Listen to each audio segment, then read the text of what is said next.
Welcome back to another episode of Psychonaut Sessions, your home for all things psycho. This is Daniel Moeller, your host. And I'm sure some of you are going, what? Wait a minute. All you raging Psychonaut fans out there.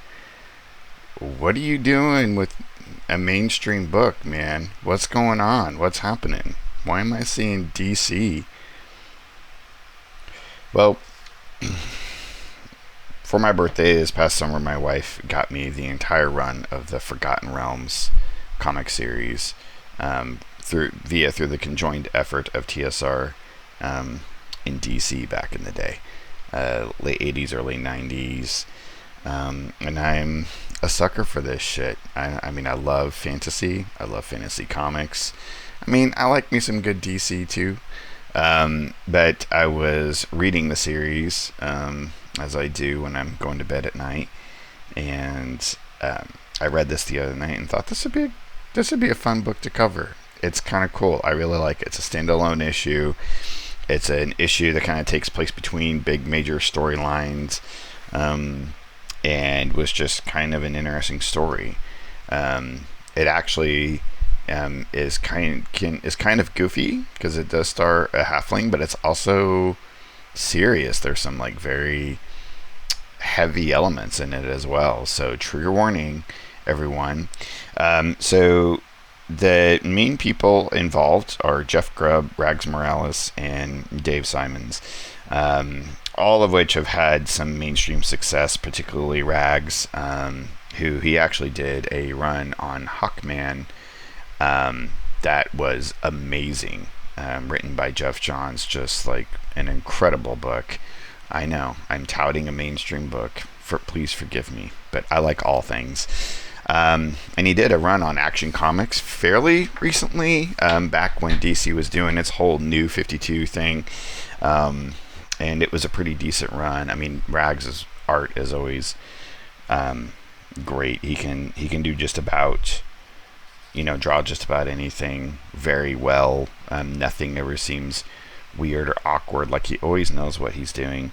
Jeff Grubb mostly worked under the auspices of TSR, particularly under the Forgotten Realms fantasy setting, as well as under Tracy Hickman in the Dragonlance setting. And I think he did some work for Ravenloft as well. A lot of short stories and I think some novels, and his main contribution to comics was via this partnership between TSR and DC. So really fun, kind of psychedelic looking cover. It drew my eye immediately. It was right up my alley. And also just like this interesting kind of sidebar with this spider, and then the title of the book saying head cheese. So this is back when the subtitle of the book, or like the title of the individual story, was sometimes on the cover, which doesn't always happen anymore. It's like, head cheese, what the fuck are they talking about? What does this mean? So this stars particularly the character Foxalon, I think is his name. I'm horrible on the names of these characters in this book. So it's basically a team book. You have adventurers spearheaded by a guy named Omen, who's kind of like a lower grade Elminster. So he's a wizard, has a paladin and a fighter, a cleric, and a golem, actually, which is interesting.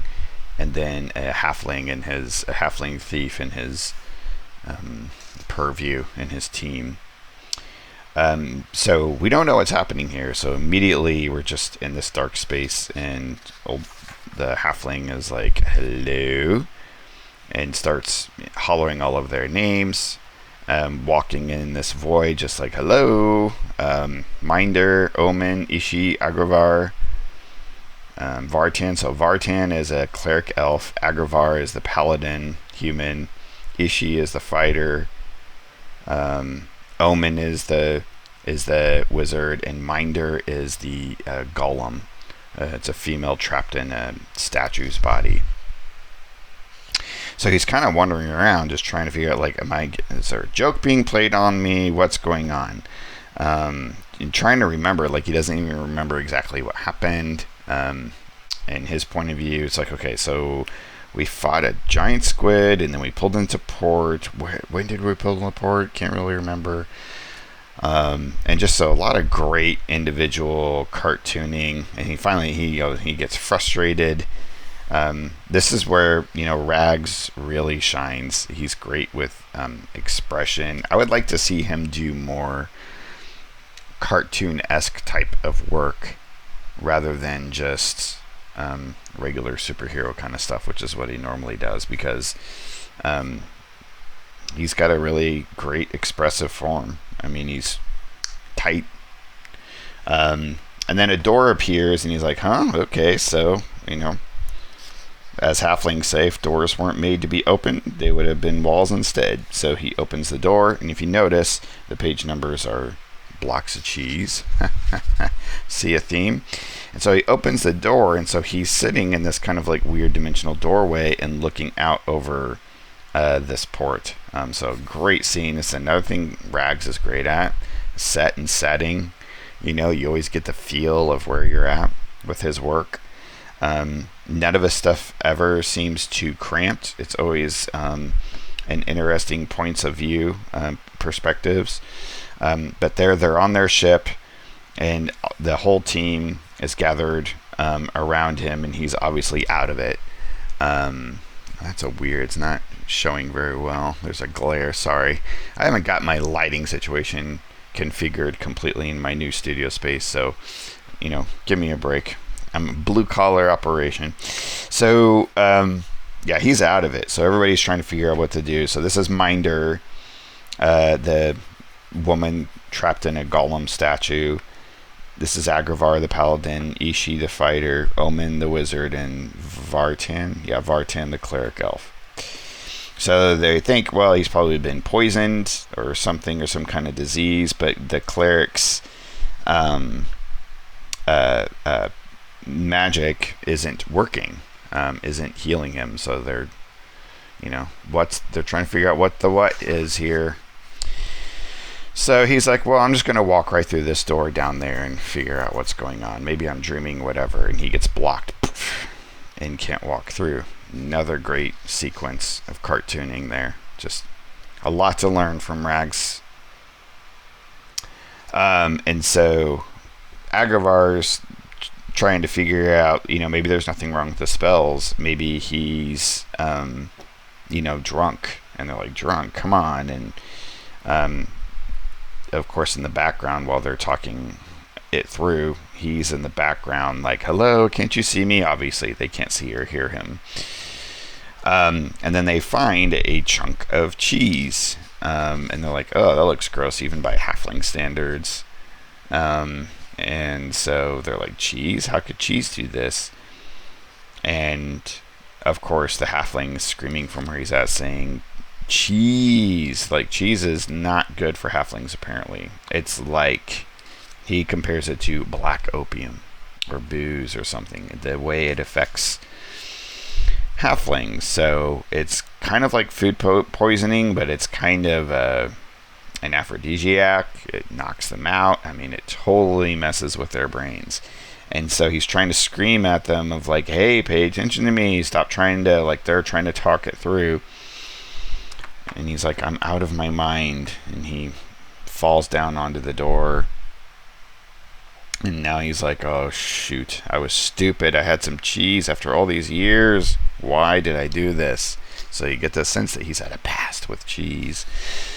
And then a figure comes up and says, I was wondering that myself. So we get some cloaked figure. Is it Death? I don't know.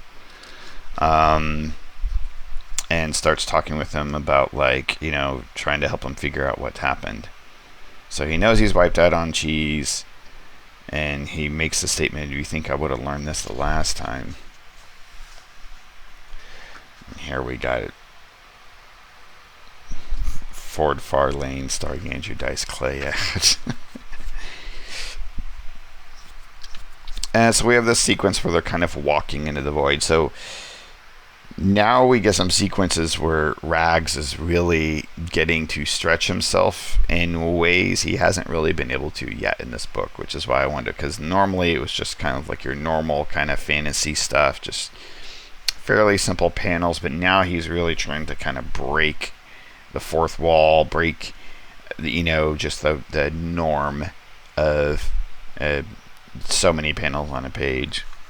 So they start talking, and walking through this void, and discussing his past and why he went back to having cheese because of his past. And this figure is obviously kind of throwing him back into the auspices of time to take a look at where he's at and why he's at where he is. So and he falls to the ground through time, apparently, to go back to where he first had his encounters with cheese. So apparently there was this human named Lurin, Luiren, that used to gather halflings around him and tempt them, bring them back to his castle, and have fun with them and provide cheese for them.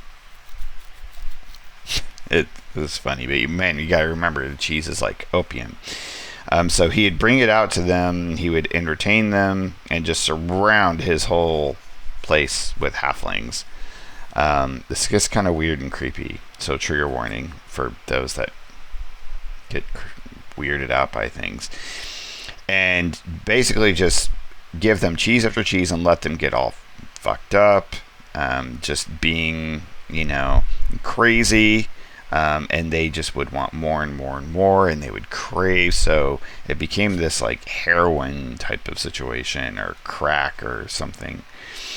And they would get all psycho, and what he would do is, like, in the promise of giving them more cheese. So notice the panels, though. This is cool. They're walking through this gallery and they're seeing all these picture frames. So well done, Rags. But and the promise of more cheese, he would have them go and do crime basically for him. So they would go raid towns, they would steal, they would plunder. Another really cool sequence here. But he basically enslaved them, and he would keep them like chained up. He would do horrible things to them with that promise of more cheese, and they were all addicted. And so Foxalon was a part of this, as he's talking through it with this figure. And then we get these really interesting cases of of him being a puppet of this Lurian character. And then he remembers a case where he got into a fight with this other larger halfling, and basically killed him over a block of cheese. So he has that weighing on his conscience, that he actually killed a fellow halfling. It gets even crazier because, he would have these giant banquets where everybody was just debaucherous, and everybody would, like, almost orgy-esque. He would actually take advantage of the halfling women, which is, like, really crazy gross. And he's starting to have a conscience and see how crazy this is. And at one point he saw this gal being taken advantage of, and he attacked Lurian and grabbed the girl and made a run for it to get out of the sway of Lurian and his BS. And as he took off and ran for it, that's when he ran into Omen and Minder, and how they came to know each other. And Omen kind of took Foxalon in, and actually Omen himself went to the guy's castle, Lurian's castle, and put a stop to it all, because Omen's a good guy, and was like disgusting. And the girl just ran off. So we get this sequence where they're kind of talking about his guilt, and how he wishes he could have, found that girl.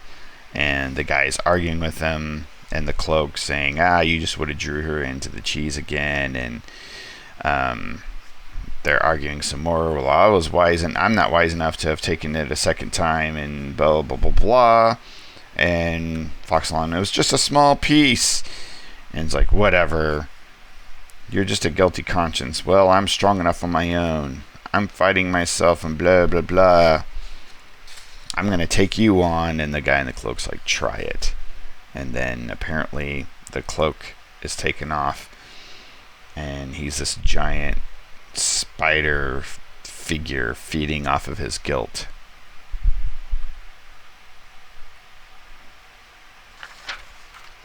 So really cool. Just incredible drawing. That's the stuff fantasy and D&D is made of, and it's a little trippy. So he stumbles away, and he's running, trying to get away from the spider. There's a door there. He's trying to make it. Love the way these panels are done. I need to do that at some point for a good fun. It's a good way to be able to communicate running and speed and some kind of frantic nature. So he sees a door and he's trying to run through, and then as he runs through it, he finally wakes up, and so he comes out of it, grabs the cheese out of Agravar's hands and throws it, and then we get this sequence where he's just sitting there on the side of the boat and having a conversation with his friends, and it's very, very I don't know, Agravar the paladin is having a conversation with him about a drunk, so it's very much about like addiction, alcoholism, which was really huge during this time, and a lot of comics really tried to I don't want to say propagandize, because it's not a bad thing, but it was very prevalent in comics and trying to help guide readers, and specifically kids who read comics at this time, to take a better path. So it gets a little preachy at the end, but it's cute. The Vartan, the elf, and the halfling don't normally get along, and they usually give each other shit. So they give each other a little shit in the end, which kind of brings back some levity in the situation. But it's also a sweet moment too, because you really got the sense of this whole book. I didn't really ever care for the halfling character. He seemed kind of flat to me throughout most of the series, but after this issue, it's like it gave him some depth, made him a little bit more interesting. So I really liked it. Really fun book. And it was, of course, it's always cool to go through these old comics and their ads. There's the dummies, the crash test dummies. Man, digital I mean, look at those computer graphics, ladies and gentlemen. That's some amazing stuff. I always loved that ad. I don't remember playing the game, but I always loved that ad. As simple as it is, something cool about it. So anyways, Forgotten Realms number 10 by DC Comics. Little mainstream goodness for you there. So that won't happen too much, only whenever I find a really cool issue that I just really dig. So, all right, thanks everyone. Please go out there, like, subscribe, hit the bell for notifications. Again, I got books for sale: Simon Myth Chronicles, Psychonaut Presents, and I have a Patreon where you can get exclusive content for the making of Psychonaut Presents. Really appreciate your support, and keep it psycho.